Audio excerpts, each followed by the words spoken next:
Live. Everyone, welcome to another live recording of the Managing Partners podcast. I'm your host, Kevin Daisy. I'm also the founder of Array Digital, where we help law firms grow their pipelines using our expertise in digital marketing. So today, I have a special guest coming out of South Carolina, Linward Edwards. Welcome to the show. Good afternoon. How you doing, sir? I'm doing great. So thanks for coming on. Really interested to hear more about your story, your background. You have a kind of a unique story from what I read anyway, and how you got to where you are today running a law practice. So really first question for you is, tell us a little bit about your background, your story, your journey to how you got to where you are today. Okay. All right. I guess it graduated high school in 1995. Immediately went into the Air Force. Now I'm from Florence, South Carolina. So as an 18-year-old, went straight into the Air Force, landed, had a great duty location of Hawaii, Waikiki. I was a weatherman in Waikiki for 4 years. So tough duty, I know. It's sunny today and nice and warm. Exactly. So left Hawaii, always knew I wanted to come back home to Florence, South Carolina. So I came back, went to Francis Marion University here in Florence, graduated with a 4-year degree in business. Now from there, I thought I would be in somebody's Fortune 500 company or something, or somebody's board of directors. But I had a good friend and a confidant who said, anyone can be a businessman, right? But any businessman can't be a lawyer. So go to law school, put a little bit more into that degree and get that JD, or do a dual degree with the JD dual MBA. It can take you a little further. So I took that advice, went to law school. When I was in law school, I got bit by what's called the trial bug. I was a part of the trial team there at University of DC, UDC up in Washington. Had a great time. Was part of the moot court trial team. And I knew from that point forward, I wanted to go. I wanted to practice. I wanted to be a trial lawyer. So I came back to Florence, South Carolina, and that's when I interned at the public defender's office. And then I went to work for an attorney at the time in Dillon, South Carolina, named Rosalind Sellers. And she sort of taught me the ins and outs of, one, how to run a law practice, and number two, how to be a lawyer. Because see, law school teaches you the theory of law, but it doesn't teach you anything about running a business. All right. And that's sort of where I fell back on my business degree and opened my practice in 2012. And it's been nonstop ever since. Right. So that's sort of how I got into law and opening up my own practice. I love that's excellent background. And, kind of, how you kind of went from one thing to the next, but I think also that you mentioned kind of in there, really had some mentors along the way, someone to help guide you. And I think the hardest thing is, being a lawyer versus learning how to run a business, and I think that's, really, I think that's kind of really the whole point behind our podcast here really is that, as I know for me as a business owner, entrepreneur, it's, you look for those people that you can talk with, groups you can meet with. Your family at home can't always help you make business decisions. So as an attorney, it's, you might be good at the law, but how do you run a business? How do you hire? How do you put processes into place? And so, I'm excited to hear more about those things so we can, as other managing partners tune into this episode, what can they pick up? What can they get out of this? So I appreciate that. Yes, sir. And one important point, the law doesn't change. We all can study up on the law. The most important thing is you got to get clients. Everybody can go hang out a shingle, but your telephone has to ring and you got to get clients. All right. Or you're going to be a starving attorney. And nobody wants to be a starving attorney, right? Nah, definitely not. So, and that was going to be my next question. It's like, I feel like you see my questions over here. How do you get clients? Well, and I think I was a little fortunate. One, I am from Florence, South Carolina, as I stated earlier. And one particular thing, one competitive advantage that I would have over a lot of the lawyers in the area is I graduated from Wilson High School, and we have one of the biggest alumni, believe it or not, in the country. All right. Wilson High School, you can Google it. It's one of the first, if not the first, we're one of the first schools for freeds people. We go back that far. All right. So just being a part of the Wilson High School Alumni Association gave me a big competitive advantage. Secondly, I'm from the area, born and raised here. So I came back into a big network. And lastly, it's not a lot of attorneys around this area in 2012 when I opened my practice. One, that was of the same age as myself, and two, in the same demographic. So I used all of that to my advantage. And I believe that's one of the reasons why we have been so successful in this area. That's excellent. Tell me a couple. So great network. You're from there. You got some good associations you're part of. People know you. Other than that, what are some other ways, like say today, with technology and everything being online, and how do you continue to get clients, attract clients, or be there, I guess, when someone says, "Hey, I need help," and they don't know who Linward is? Yes, sir. Now, obviously, we're in the social media age. If you're not running Facebook ads, Instagram ads, you're far behind. You got to do those things. You have to meet with companies, search engine optimization. You got to have that as a part of your marketing plan. We take the traditional routes as well. We still have the billboards around. We do the television commercials as well in the area. But if you combine all of those things I just said, nothing beats the quality of your work. Word of mouth, I believe in this profession, is the most important thing. I have clients, and we do a lot of automobile accidents at my practice. We're probably about 60% personal injury, about 20% criminal defense, and about 20% other. All right. And I have families that I've probably handled 4, 5, 6, 7 accidents for over the course since I've been open over the last 10 years. We're looked at more so as their family attorney.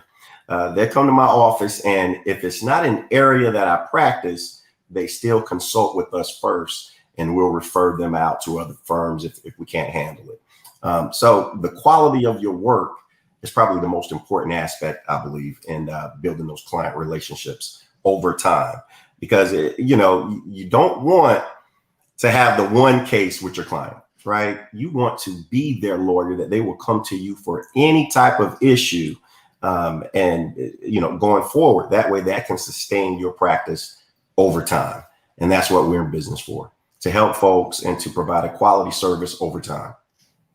Yeah, 100%. Doesn't that just feel, when you got it right and you're doing good work, that if you bring a family in for one case, that you hopefully have a family for life, that that's going to continue to exactly into other issues or problems that they may have, but you can help them with. So if you do good work, if you get a family, you get a case, that's probably going to turn into many more. So that's a great way of putting it. So this is actually from my business partner, who's actually the other host of the show. Every attorney needs clients. That is true, unless you are a starving attorney. We also have a question in from Eric. Does your marketing message change depending on whether you're advertising on TV, billboards, newspapers versus online? Okay, and to answer that quickly, no, it does not change.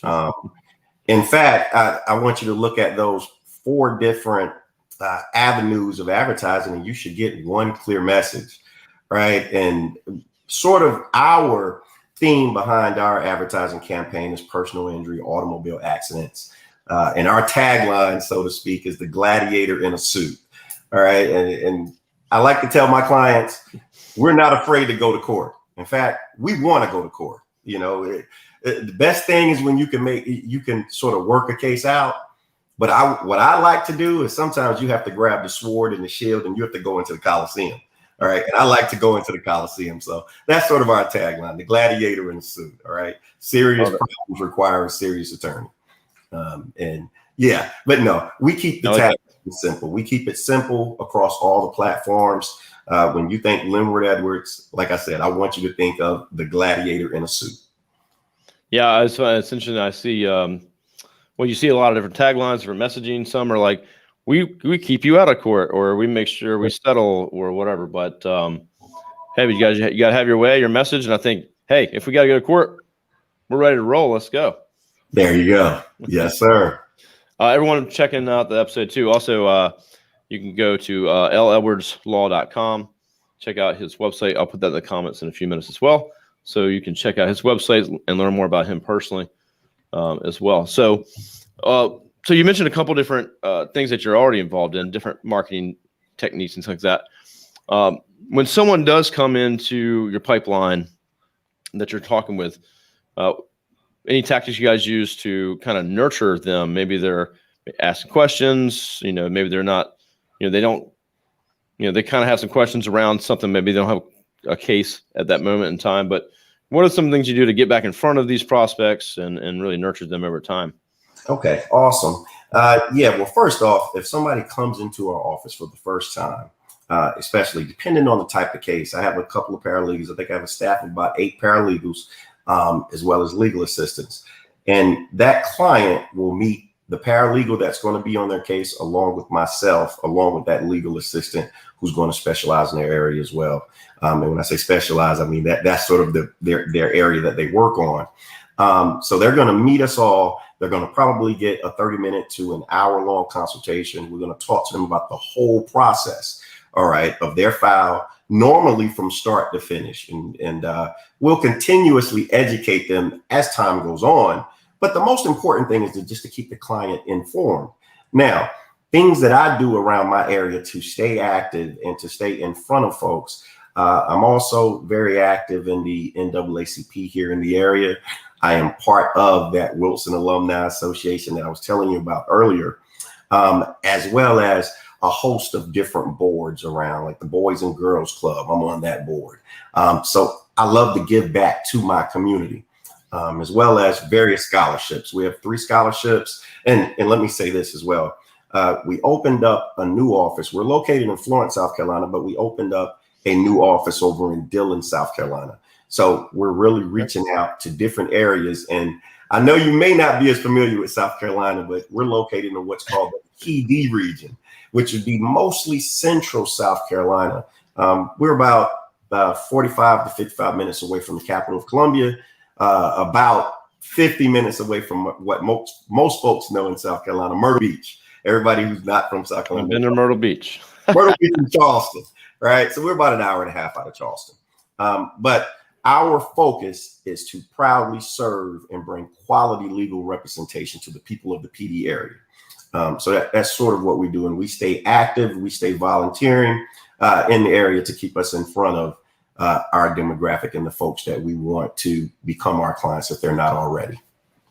Excellent.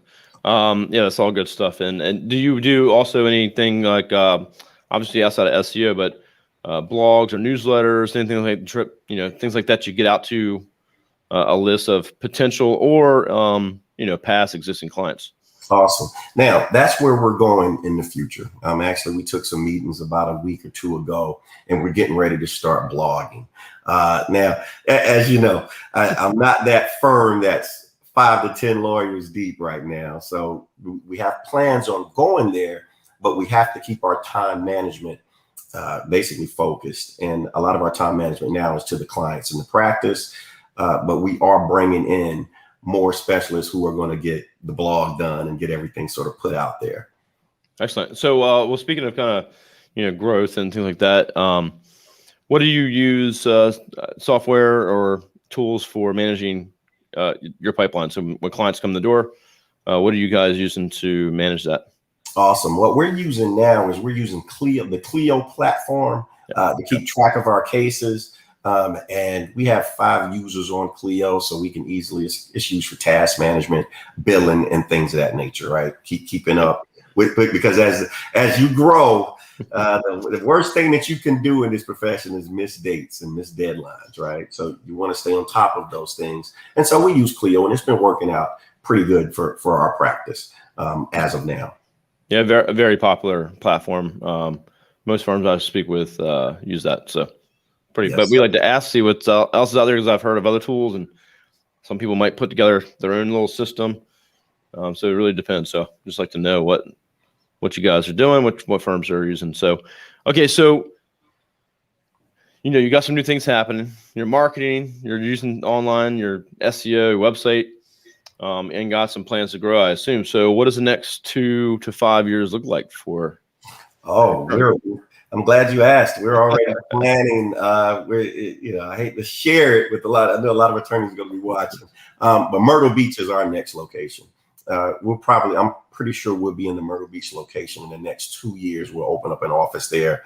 As I opened up the Dillon office about a year ago, and that's right before we were going to do our ribbon cutting, and then COVID happened, right? But the office has more than sustained itself and actually flourished during the COVID epidemic as well. So we're going to continue on, and we're going to open up in Myrtle Beach. And once we open the Myrtle Beach office, we're going to be looking into probably bringing in 2 additional attorneys to help with the caseload. So everything is happening. We're excited and we're happy, man. Well, it's good. Yeah, I knew Myrtle Beach, I guess, the best out of South Carolina, but we used to take the family down there in the spring, usually, and we're only a few hours, maybe 6-7 hours away. But excellent. So yeah, great area, very populated. I'm sure sir. a lot of fender benders happening. So hey, we don't wish them on anybody. Don't wish it. But if you are in an accident, then you're gonna want to call the Gladiator. There's probably all those Virginia drivers, coming down. But you know who to call. That's right. There you go. If it happens in South Carolina, once again. We got another question coming in from Gary. Let's see. As an SEO legal strategist, I find it's tough to help firms get reviews on Google. So how does your firm work through the challenge of getting clients to leave reviews? Okay. And that's a good one. Whenever we debrief clients, when you come in, we get your email, contact, all your information. And when you're leaving out, we'll get and reiterate that information again. And we make it a priority to ask, is there anything we could have done to make this situation easier for you? All right. And probably 9 out of 10 times they're happy with their conclusion. And if they are, we're going to send them and ask them for a review. And our numbers, we probably get 2 or 3 Google reviews a month now. We can get those numbers up, but that's folks going in themselves to leave those reviews, and we like that. Yeah. And we just started that maybe about a year and a half ago. And I don't know how many reviews we have now. I believe we may have a couple of hundred now, but we're building up. So we're real satisfied with it. But once again, what we're using is direct client interaction. And as you were stating earlier, another thing we're going to implement is some sort of newsletter, probably quarterly, that we send out sort of like an email blast to all of our current and past clients to stay in front of them and to let them know that we're here to serve them. That's excellent. And then, so it's good that you have a strategy for this, because different types of businesses, I feel like you can kind of like automate it and ask for reviews, where with what us and our clients, it's an overtime relationship. The cases might take a long time for you. With us as clients, 90 days to 6 months before we can even probably get a review from our clients. So we can't get thousands and hundreds of reviews coming in. But so you have to have a process. You have to stick with it. And it sounds like you guys have done a really good job of doing it. And now that's worked into your process. That 100 reviews will turn into 200-300 reviews. Exactly. Huge effect on your SEO, your local presence, and so kudos for having that process in place for that. Thank you. And recently we just hired another company, and their name is escaping me now. They're revamping our website and to focus much more on the SEO aspect, and to keep those. You want to keep Google happy, right? You want those numbers. You want to keep them happy, and you want to watch your ranking on those pages. I believe I'm on page 2 now. If you were to Google Florence personal injury lawyer, and where everybody's focused on trying to get to that number 1 page. Right? That's good. And to have it generic would be great. I know a lot of larger firms pay a lot more money to get on page 1. We want to get that process in there where it happens generically. Yeah, it's a big business, and it's also a lot of competition out there for that. But hands down, if you can get number one organically, then you can purchase obviously the top spots through advertising. But you got to be everywhere. So yeah, good move on that. And you got to keep Google happy. You definitely don't want to make them mad. No? Watch out. No, sir. No, sir. Well, Linward, I'm going to go ahead. So everyone, I'm posting the link in the comments to Linward's website. Sounds like he's got a new website, so stay tuned for that. What's the best way for other lawyers, attorneys listening in? What's the best way if they want to reach out, connect with you, maybe have a conversation, or if we have a potential, client listening in that they can connect with you? There we go. Awesome. Our number here is 843-410-9605. You can also, as you see the website, I see it listed there, www.ledwardslaw.com. You can reach out there, and we have one of those automated systems where the email comes directly to me and my team, and we like to answer those things within 24 hours if we can. And those are the best ways to get. But any lawyer, just give me a call. Give me a call. I'm accessible, totally accessible. And I love, I love what I do at the end of the day. So talking shop, I'm always open to talking shop. Yeah, it's good. It's good for business to talk about that, especially if you can get, other attorneys and business owners. It's nice to have those chats, right? So yes, you never sir. know what you can learn. Yes, sir. All right, excellent. Linward, anything else you'd like to share? Anything else exciting coming up? I know sounds like you got a lot of things going on, new offices and new website. So anything else you want to share? No, sir, I think we covered it. It's been great talking with you. I love to do this. I love what I do, and I love what you're doing, man, what you're sharing and helping, because I'm saying a lot of things that I've learned over the last 10 years. I wish I'd known what I know now back in 2012 when I started. I wish I knew those things then. So, just study your craft, stay on it. You have to evolve, do more. It's more than just word of mouth. There's one thing that I get from a lot of older lawyers that see the billboards and they see all the advertising on Facebook and things of that nature. But we're in a new age, and you got to get with the times. If you want to reach that new demographic of those millennials up to, I would say up to 35, 40 years old, you have to get on social media. Right, you have to advertise. You have to pay. You got to give Facebook their monthly check as well, so they can keep you out there in front of clients, because it does work. All right, and the SEO it does drive calls to your office, right, and keeps you in front of folks, because a lot of folks don't use the traditional means anymore, the newspaper or the phone books or things of that nature. A lot of those young folks, they're grabbing their phones and they're Googling auto accident lawyer, in Florence or near me, and things are popping up. So definitely advertise, and I wish everyone well. Amen to that. So, all right, well, Linward, thank you so much for sharing everything. Totally agree with you. You're speaking to the choir over here, but but with that said, first off, if you want to check out more episodes like this, check out Linward's episode. We're going to have him up on the website. He'll be up on our YouTube channel. Right now, we're live on LinkedIn, Facebook, and YouTube currently. So you'll be able to check it out there as well. But also visit arraylaw.com/podcast. We have new episodes every week. We also have a new newsletter coming out, which will highlight the guests for each week. So Linward will get that out to you as well. And anyone else tuning in, managing partners, if you need help doing things like Linward mentioned, SEO, websites, advertising, that's what we do. Check out arraylaw.com or reach out to me or my partner, just like Linwood. We're here to help. We'll answer your call, even if it's just to ask questions about what you're doing. So whether or not you're working with us, that doesn't matter. So reach out. We'll be a source, good resource for you. And also, if you're just a listener and you want to be on the podcast, you're running a firm, reach out to our team and we'll get you lined up to get booked for it. So Linward, thanks so much, and stay cool down there in South Carolina. Yes, sir. I'm up here, and I guess stay on with me. We're going to go ahead and end this, but we'll chat backstage for a few minutes. And everyone, have a great Monday afternoon. Thanks, Linward. Thank you, sir. It's been awesome.